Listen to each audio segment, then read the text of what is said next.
हेमवंत राजा हिमालय पर्वत कटकर हेले हेमवंत राजा तांको पत्नी को ना हला मेना अनेक जन्म हला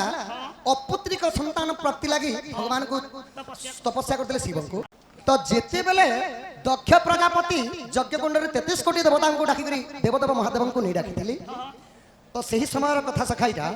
तो पार्वती अपमान शिव को नहीं डाके बोली जिते दक्ष प्रजापति सहित गाली गली कले आउ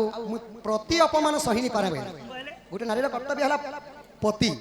पति अपमान जब हो गला सखा नारी जन्म व्यर्थ है तो पार्वती जिते बेले झांस कुंडरी माने सती जिते बेले सखा से यज्ञ कुंडरी झांस देइथिली यज्ञ कुंडरी भस्म हो गले तो देवंकर देव महादेव क्या बोले तो आसिकरी वीर मणि बोली गोटे दानव के बने वीरमणि जेनटा कि प्रभुंकर महादेवंकर प्रजल अग्नि जन्म होता वीरमणि से जाकर काना कले दक्ष प्रजापति मुंडा काटिदेले एवं यज्ञटा ध्वंस कर 33 कोटी देवता सखा दौड़े दौड़े हरियाण कर तो जेते बेले से सती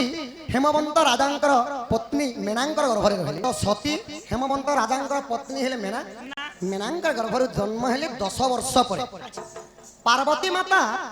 तांकर मातांक ना हैला मेना तांकर बापांक ना हैला हेमवंत राजा तो मेनांकर गर्भ 10 शिव पुराण रो कथा इटा वर्ष रही करी पार्वती जन्म हेतिले सखा